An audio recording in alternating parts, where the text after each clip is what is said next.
Thanks for watching. We appreciate you. Please subscribe.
Brandy Baggett works hard, days at an eye clinic, nights waiting tables. Hey guys, how are y'all doing? She also works hard putting her life back together. It came unraveled soon after she met Paul Ireland last year. I mean, everything that you would want in a guy, that's what he was. He was sweet and, I don't know, it was just perfect. Brandy and Ireland began dating. He did things like open the door for me and pull my chair out and do things like that I wasn't used to. But about 6 months into the relationship, Ireland's behavior started to change. He didn't want me talking to certain people anymore. I had to get rid of some of my friends to make him happy. I wasn't allowed to go and hang out with my friends anymore. And just stuff like that got worse and worse. Brandy says for a while she just brushed off some of Ireland's behavior, even made excuses for it, hoping things would get better. There was a point in time where I wasn't even allowed to go to my mother's house without him being there with me. I wasn't allowed to talk to her on the phone without him being beside me where he could hear what I was saying. I felt like I was his puppet. I couldn't make any decisions on my own. Everything had to be, with his approval, and it's miserable. We were arguing one day and I was upset, I was crying, and I asked him, I said, am I gonna have to live the rest of my life like this? And he pushed me back on the bed and had his hand around my neck and he said, bitch, I'll take your life. And there were times where I really honestly thought the only way to get out of this was to get out of it dead. Whether it would be from me killing myself or from him killing me, that was the only way out. I didn't know what to do. I was scared and I didn't know how to handle it, so it took me a really long time to finally decide to make a move to try to get out of the relationship. And he ended up raping me that morning, and so that was when I said that was it. I had to get out of it one way or another. Brandy went to a neighbor's home. They told her to call the Pitt County Sheriff's Office. Deputies charged Ireland with rape. Brandy took out a domestic violence protection order to try and keep Ireland away from her. I knew how he was, and I knew that piece of paper was not going to stop him from getting to me if that's what he really wanted. The order didn't stop Ireland. He began stalking Brandy. One day as she was driving to work, he pulled up beside her at a stoplight. He just stopped right beside my car and looked me dead in the eyes, and then he sat there for a few seconds and then drove off again. He had showed up at my job one time, trying to get me to talk to him, and my manager ended up telling him that he had to leave. I was nervous. I didn't know what to expect because I had never been through anything like this before, and I didn't know exactly how far he would go. So I didn't know what to expect, and that's what scared me the most. Brandy had been staying with family and friends, but one Sunday night she decided to go home. I felt like I would be okay if I just went home that night. I knew I had to work the next morning, so I thought, I'll just be there for a little while, go to work. The next morning as she was getting ready for work, she heard a truck pull up outside. As soon as I saw that it was him, I locked the door, I locked the deadbolt and the regular lock, and I ran to the back of the house where the bookshelf is. As she hid behind the bookshelf, Ireland kicked in the door. He put one arm around my waist and picked me up and carried me out the door. Ireland forced Brandy into the trunk.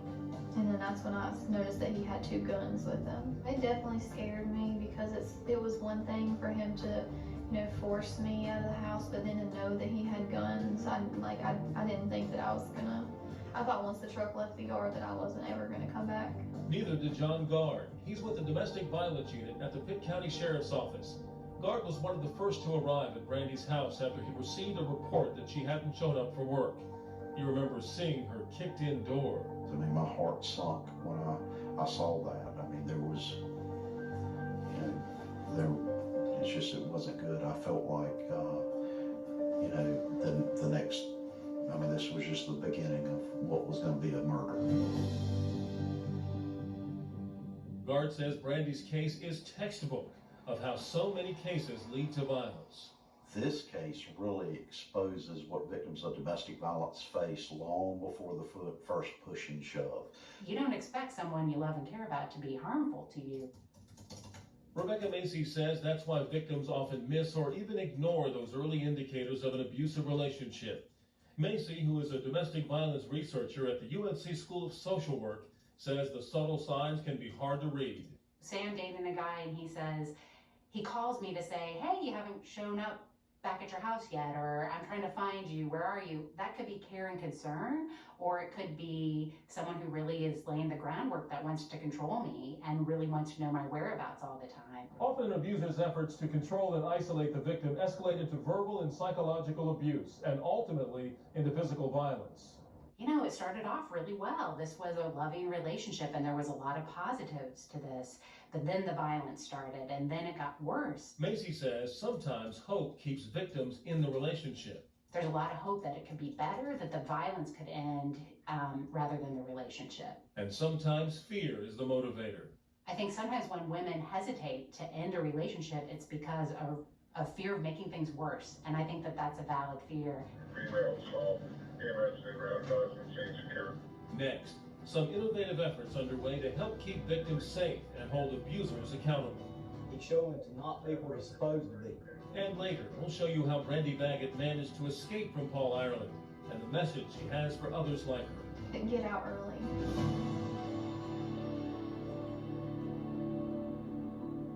He's showing to not be where he's supposed to be. Sergeant Chad Clark is in the electronic monitoring unit at the Pitt County Sheriff's Office. He's showing us how people arrested on domestic violence charges are monitored electronically while out on bond. We're constantly monitoring, looking at, seeing what's going on with everybody. This cuff is waterproof. You can take a shower in it, that's no problem. An electronic monitoring bracelet is placed on an offender's ankle. It sends out a signal that allows deputies to trace the offender's movement on a laptop computer in their cars or on a desktop computer in their offices. We have the availability to pull up the location of where they are at any given time. The green zones indicate where offenders are supposed to be at certain times, like work or home. The red zones are where they're not supposed to be, like the homes or workplaces of their victims. If they enter into any of these red zones, it sends out an automatic, immediate alert. When an alert goes out, deputies contact both the offender and the victim and begin moving toward the offender's location. When offenders are in locations where they are not supposed to be, it can be a violation of their pretrial release conditions, and they can be sent to jail. It holds offenders accountable and gives victims some peace of mind. They understand that it is not a fail-safe program. They understand this, but it does give them an added sense of security knowing that the offender is being monitored, is being tracked, is being watched. Electronic monitoring is just one way the Pitt County Sheriff's Office is focusing on the time period between an offender's arrest and their trial. Guard says historically, law enforcement agencies have ended their investigation of a domestic violence case after leaving the scene. We investigate the case. If there's probable cause, if that exists, we make the arrest, but we really turn on the heat after the arrest because we're looking at what's happening after that 911 call, after the arrest, but before adjudication. Guard says that's when most offenders try to manipulate the system. They tell victims every day not to go to court. And when they don't go to court, a lot of times those cases get dismissed. They escape accountability, and then we as a society, we blame the victim because she didn't show up. Guard has many examples, like this call from an offender to his victim. Whatever happens, don't never say I go to court no more. I don't care what they pay you, what they promise you. You don't have to go back on. Now, without you, they can't find me guilty. If Guard's domestic violence unit discovers that sort of victim intimidation, it will file more charges against the offender. You still can't have any contact with her. And if any conditions of the offender's pre-trial release are violated, his unit will try to get the offender put back in jail under a higher bond. If you do, your bond's going to be set at like $50,000. The unit also obtained statements from friends and neighbors of the victim as evidence in case the victim decides not to testify. Can we all agree domestic violence is a pattern? The aggressive and innovative way the Pitt County Sheriff's Office investigates domestic violence cases has Guard doing presentations and training for other law enforcement agencies around the state. 40% of all mass killings come out of the context of domestic violence. It's also earned the county federal funding for its domestic violence protection efforts. We haven't been stagnant. We've always asked why is this occurring, and trying to adapt to change and respond accordingly. In September, Pitt County became one of only 4 communities in the country to share in a $2.5 million federal grant for domestic violence prevention. In Pitt County, that money will be used to deploy something called the Lethality Assessment Program, or LAP, and gather data to determine its effectiveness. Based off the situation that occurred today, I'm going to ask you a series of questions and offer you some assistance. LAP is already being used by the Cary Police Department. It's a set of 11 questions that an officer asks a victim when responding to a domestic violence call. Has he ever threatened to kill you or your children? Yes. Those questions help us determine what victims are at the greatest risk and the greatest danger for being killed by their intimate partner, so that we can try to get them services as soon as possible and hopefully try to help them break that cycle. Since it started using LAP, Cary Police say more victims are getting help through domestic violence agencies like Raleigh's Interact. It's incredibly effective. Pitt County's federal grant is to document and quantify that effectiveness. Rebecca Macy will gather and examine data on LAP's use in the county with a key question in mind. Can we replicate LAP other places, and can we produce similar outcomes? Based off the situation that occurred today, I'm concerned for your safety. LAP is just one more weapon in the war against domestic violence. Many say to win the war, everyone needs to join the fight. So if you're at church or you're at work and someone tells a sexist joke or a rape joke or a domestic violence joke, you don't just let it sit there. You actively challenge that and say, you know, I'm not comfortable with that, or hey, that's not cool. You know, we as a society, we need to change. Let's not set the bar at what is criminal behavior. It's as simple as what's right and wrong. And it's wrong way before it's criminally wrong. We need to say it's all about good relationships. It's building good relationships. Next, a local program that's helping abusers build better relationships and stop the cycle of abuse. And I've already caused a lot of damage. And a Raleigh man who says it works.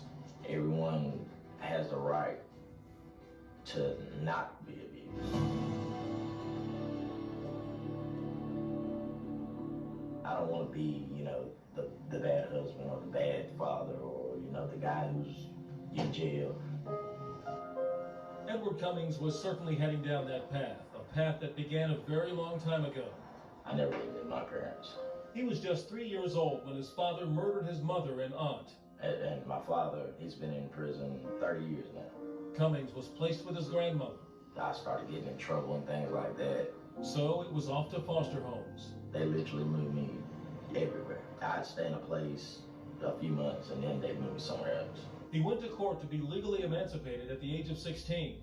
I dropped out of school, started working full-time everywhere I could, anywhere I could. And any state he could, until he moved back to Raleigh in 2008. And a year later, I met my wife, and we've been together ever since. But he found out something was missing. Not having the knowledge that a lot of people gain through growing up with a stable family for years and years. They cause problems and trust and communication. I didn't know exactly how to go about expressing myself, you know, other than that basic instinct to, you know, when you're mad, you know, grab something, hit something. And so things didn't go well when Cummings and his wife got into an argument when he came home late after a night of partying with friends. We went from that to pushes and shoves.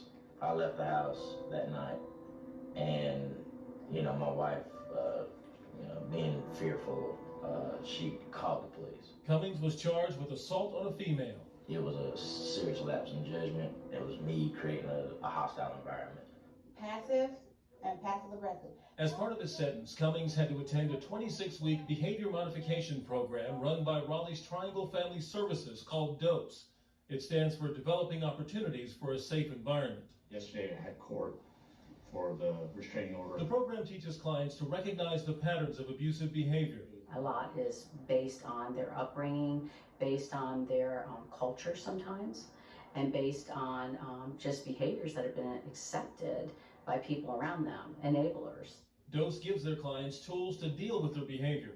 That's coupled with group therapy sessions where clients can encourage and support one another. And so there's really this dynamic that works that helps them relate and interrelate with each other to help try the tools out, learn the tools, apply the tools, and share the tools. What we hear in our clients often is, I wish somebody would have given me this information back in middle school. It's gonna be all right, man. But the first step in the program is accountability. They've got to own their behavior. They've got to recognize that what they did was domestic violence, was family violence. Cummings says DOSE helped him become a better man. Giving me techniques that calm me down from being so hot-headed or from being, so stubborn, rather than, getting verbal or physical or, emotional, and lashing out or having a problem. He says it's helped his marriage. There's more communication now, as well before it was more of an argument thing. Now, after the communication, after the discussion, we're able to come to, peaceful solutions to whatever the problems may be or for whatever we're talking about. It gives you something to, wake up and go to bed to be happy about. Next, Brandy Baggett's own search for happiness after her experience in an abusive relationship. Just getting to a point in my life where I can, sleep at night without having to worry about anything.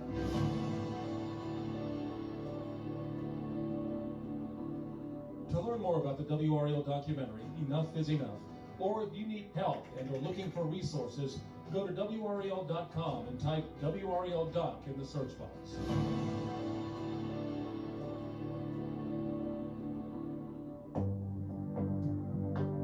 When Paul Ireland kidnapped Brandy Baggett from her Pitt County home in October of 2013, he took her to Northampton County.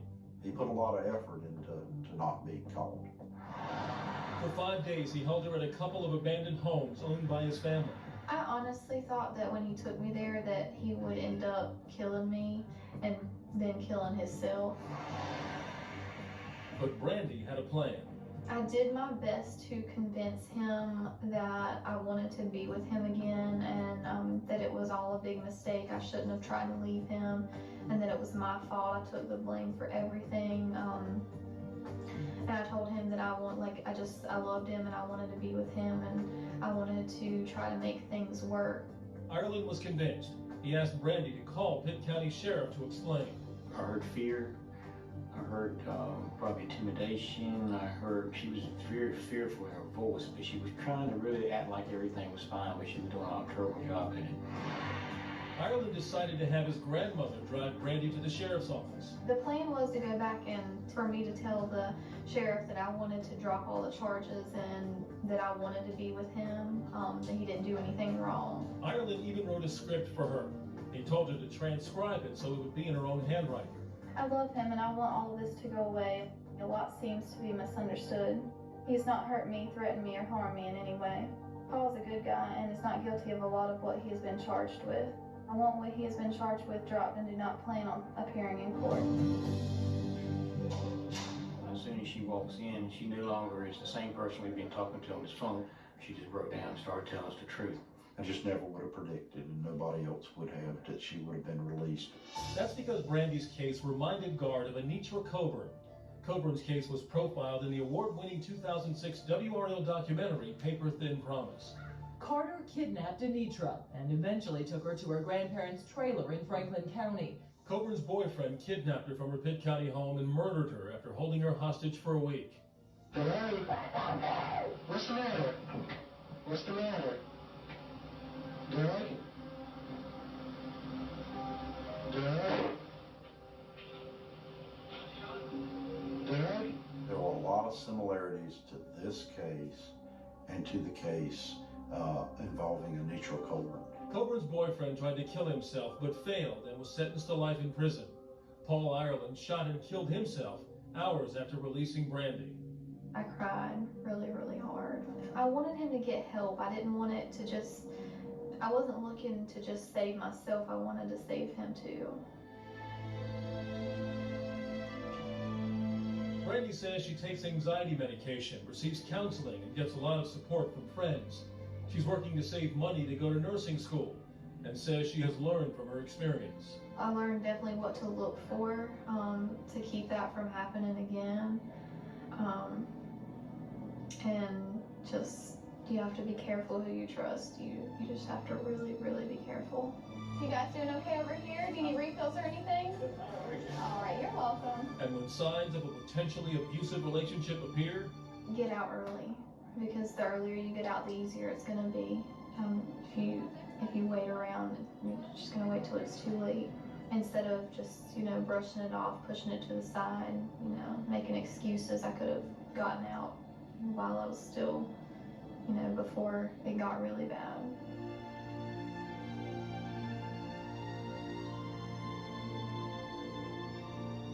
It makes you a lot more cautious, and it also makes you a lot more thankful for, what you have and for just being alive.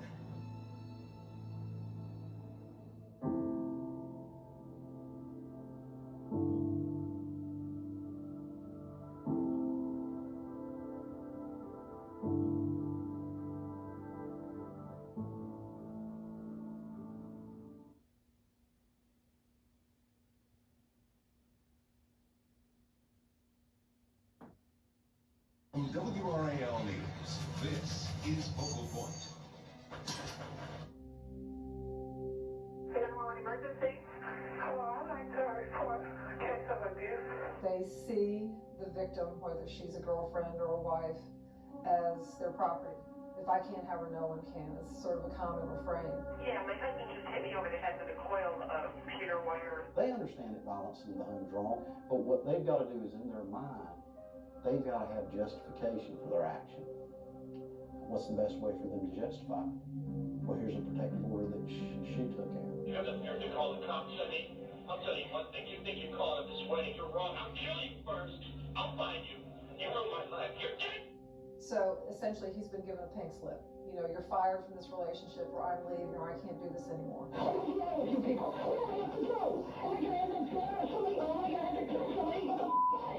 They are not a guarantee of safety. They're not. They are effective only if the defendant is capable of self-restraint. Otherwise, it's just a piece of paper. Anybody that is made their mind up and is determined to kill you is going to kill you. Oh my God. Shut fire in the house. Shut fire in the house. Oh my God.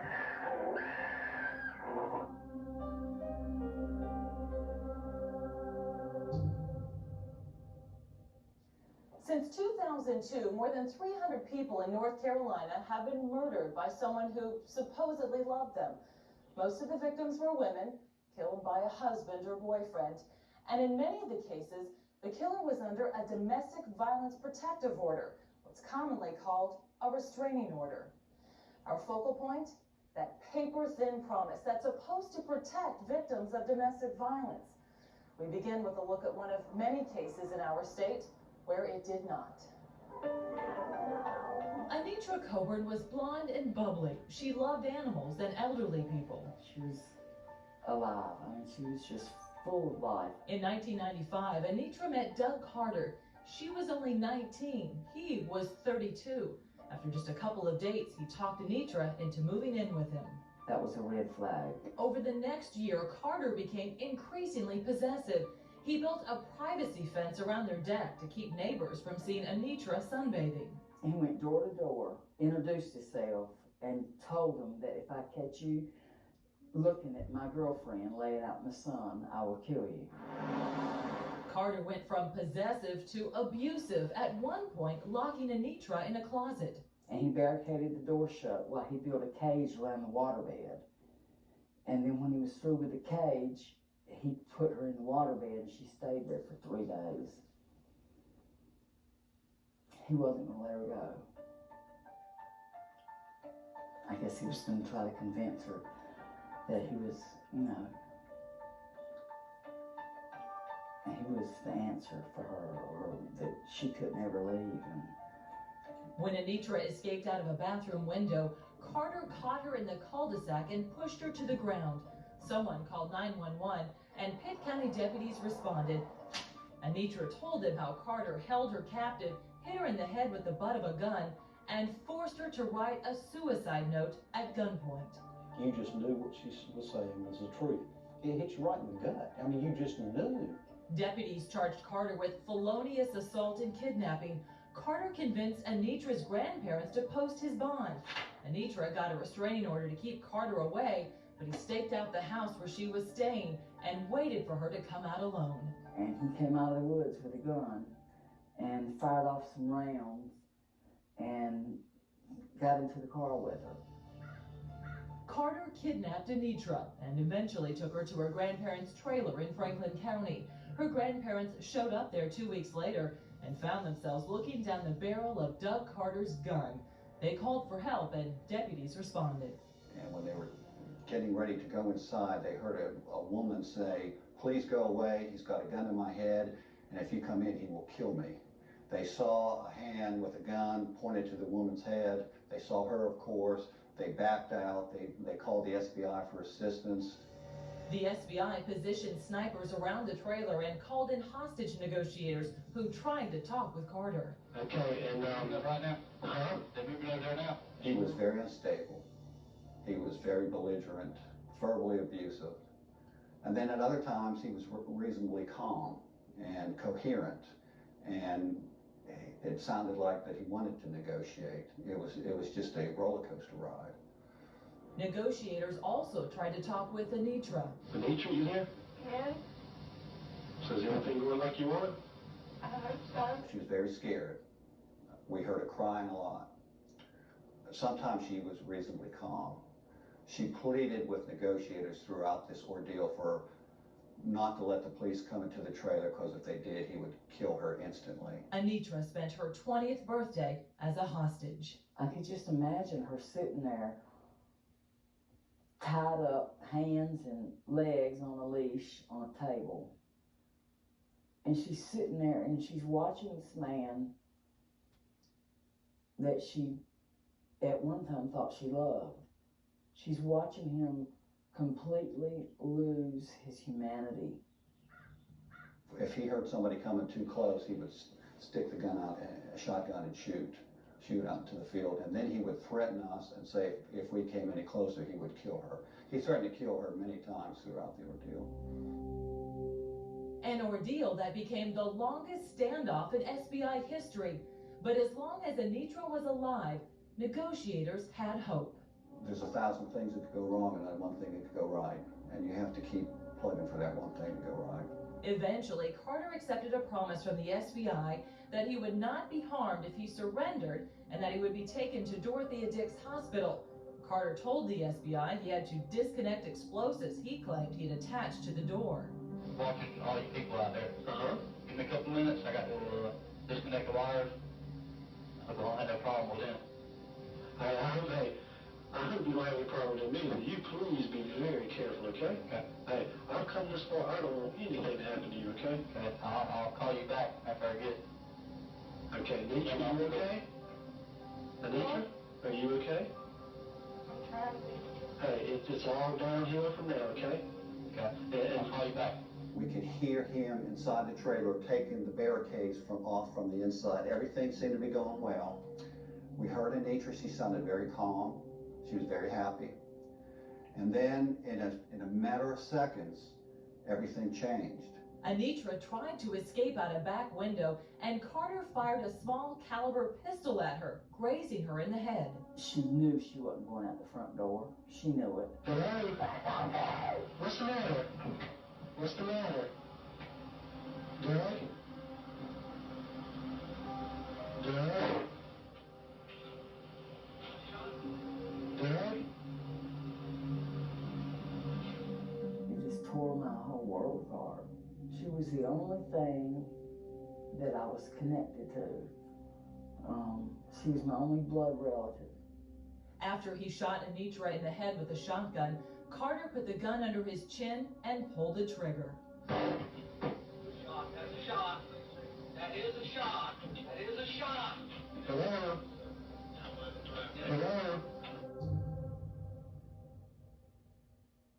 Next, why did a court order fail to protect Anitra Coburn from Doug Carter? It didn't mean anything to him. Nothing. He was hell-bent to kill her.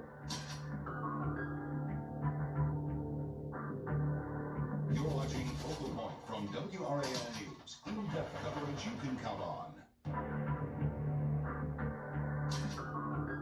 A domestic violence protective order didn't protect Anitra Coburn, and all too often they fail to protect other victims of domestic violence. To understand why, it may help to look at what motivates abusers like Doug Carter. As an advocate for victims of domestic violence, Kit Gruelle can speak from experience. Her first husband abused her for years. He would put his hands around my throat every day and squeeze and lift me up off the ground and say to me, "If you ever try to leave, I will hunt you down, I will kill you." Gruelle understands the dynamics of the Anitra Coburn case. She was his property, and if he couldn't have her, no one could. And that's the bottom line for these offenders, is they obsess about the victims, they see them as their property, they have a strong sense of entitlement, and they are absolutely determined to maintain complete power and control over the victim. Abusers were often in abusive homes as children. That was the case with Doug Carter. It's become normalized behavior for them, and this is just the way they relate to their partners, because they've seen their mom get beaten up by their dad or by the boyfriend or the stepfather or whatever. Abusers find ways to justify violence. It's going to occur whether you have the protective order or not. They just won't use that justification. They'll justify it in some other way. Maybe you spent too much money yesterday at the store.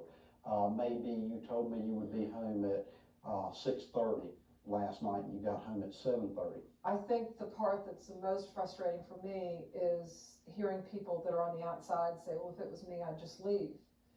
People say that without realizing that the most dangerous thing for a battered woman to do is to leave the relationship. The risk of her being murdered by her abuser increases by 75% when she leaves the relationship. Victims know the risk. Abusers use their fear to manipulate them. They will try to manipulate the victims, law enforcement, and the courts, and society as well. Doug Carter had befriended Anitra's grandparents and convinced them to use their land in Franklin County to post his bond. That very piece of land that she died on is the land that got him out of jail. Yeah. When Anitra went to court to get a protective order, she had no legal representation. Carter had an attorney who put a statement in the order saying there was no evidence of abuse. Advocates can understand how that may have happened. She's 19 years old. She knows very little about the justice system. An attorney comes up to her and basically presents her with a piece of paper. Here you go. If you sign this, he'll agree to stay away from you. If you sign this, you're not going to get put on the witness stand. If you sign this, we're not going to delve into your past. We're not going to embarrass you in front of all of these people. Sign right here. Like other victims seeking protective orders, Anitra had to face her abuser in court, knowing the order could just make matters worse. There's no doubt in my mind she was fearful of him, but she was also fearful of taking a stand. Do you think sometimes these restraining orders make the abuser more angry? Absolutely. Absolutely. But Gruelle and other advocates say protective orders are effective in most cases, and they urge victims to get them. The restraining orders are useful in that it is a public declaration of fear. It's a request for help from the criminal justice system. But if a restraining order can't protect all victims, what will? Until as a society we start to take steps, until as a society we start to say we're not going to tolerate this anymore, the deaths are going to keep coming and there is going to be blood on people's hands. You're watching Focal Point from WRAL News. In-depth coverage you can count on. There are some new approaches being tried to help make domestic violence protective orders more effective. Some are innovative, some controversial, but many say real change will only come if society changes its mindset about domestic violence.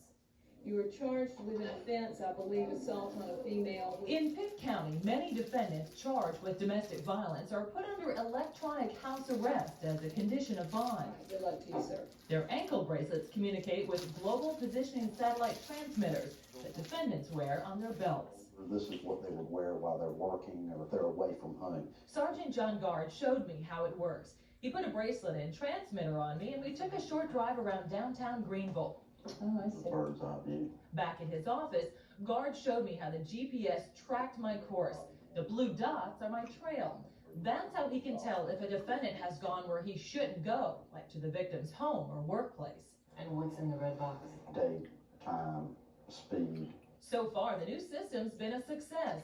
Advocates say it could have saved Anitra Carter and others like her. But there's still no guarantee officers can respond fast enough to stop an abuser. It's not the magic bullet.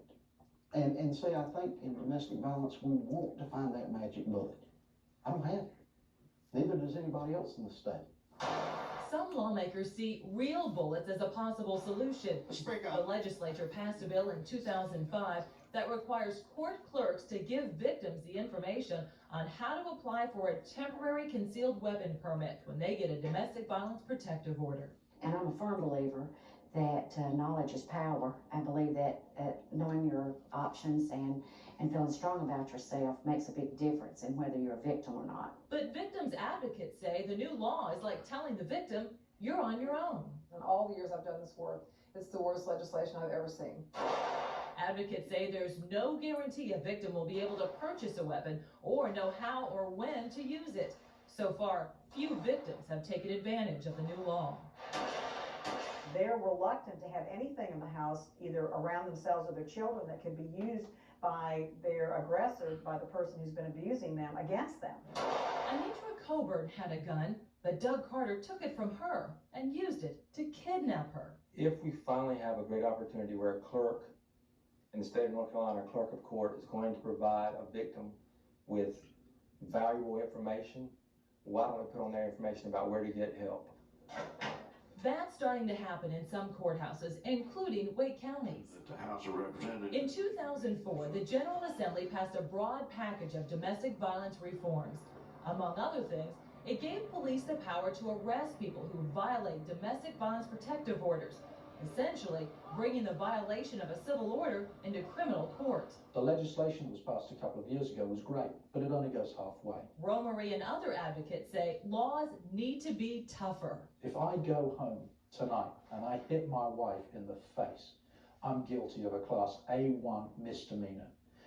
If I come to your property and I steal pine straw from you, I'm guilty of a class H felony. Is that right? Is that right? I mean, is there any way that we can justify those sorts of things? No. Domestic violence protective order. Advocates say the penalties for violating protective orders need to be tougher, and bonds for abusers like Doug Carter need to be higher. This was somebody who was out to possess somebody. He was out to control her, and when he was not able to control her and possess her, he killed her. A piece of paper in this regard did nothing. What he needed to have done to him was he needed to be kept in jail under a massive bond. That set his bond at $1,500 secured. In some courthouses, advocates now assess the risk of a defendant killing a victim for their bond hearing. But there's no database for that information or the conditions of bonds and protective orders that law enforcement officers can access. So an officer in the field that may go by that house and see the woman unconscious doesn't even know there's a protective order because he can't get that information from our computer system.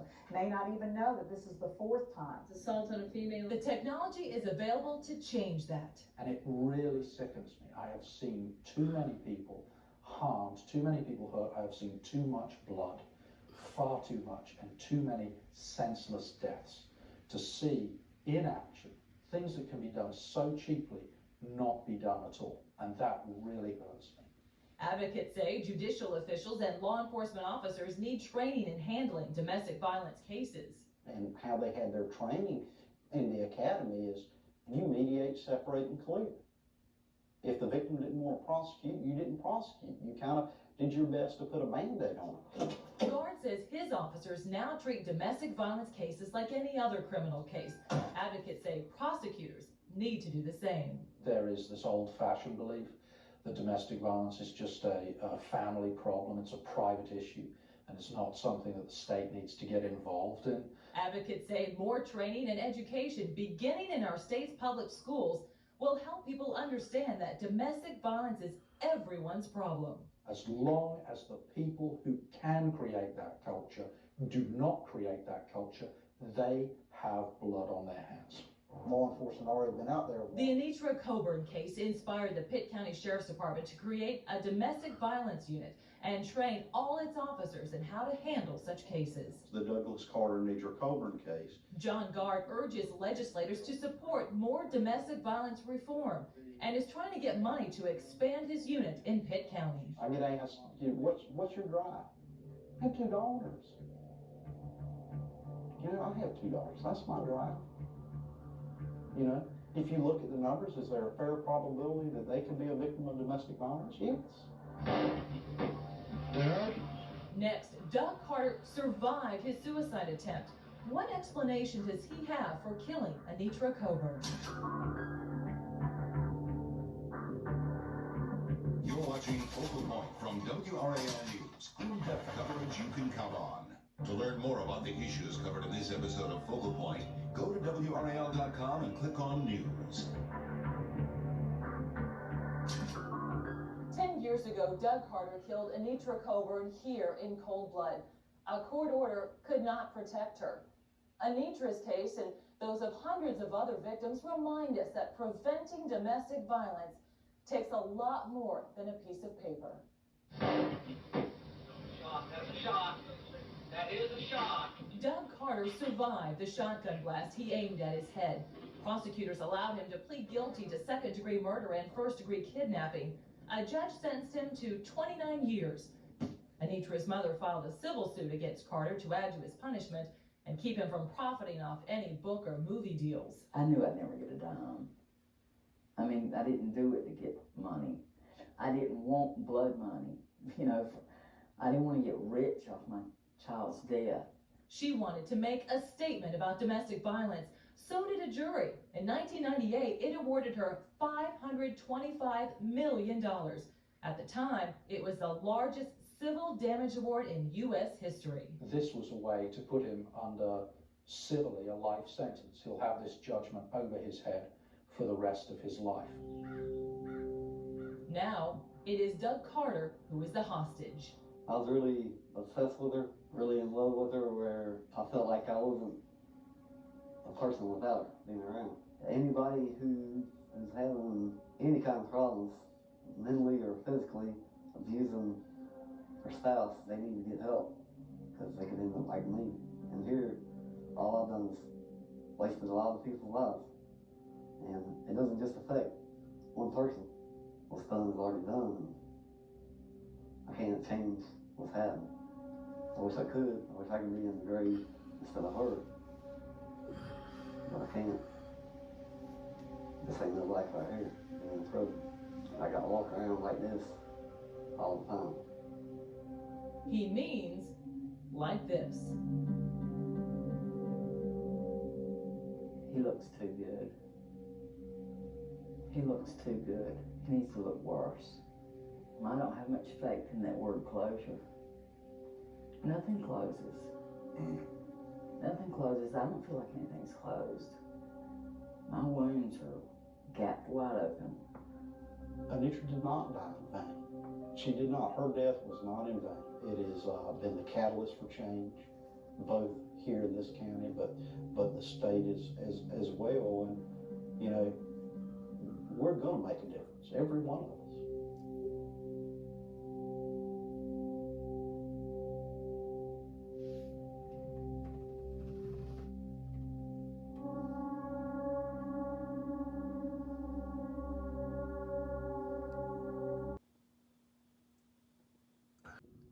Thanks for watching. We appreciate you. Please subscribe.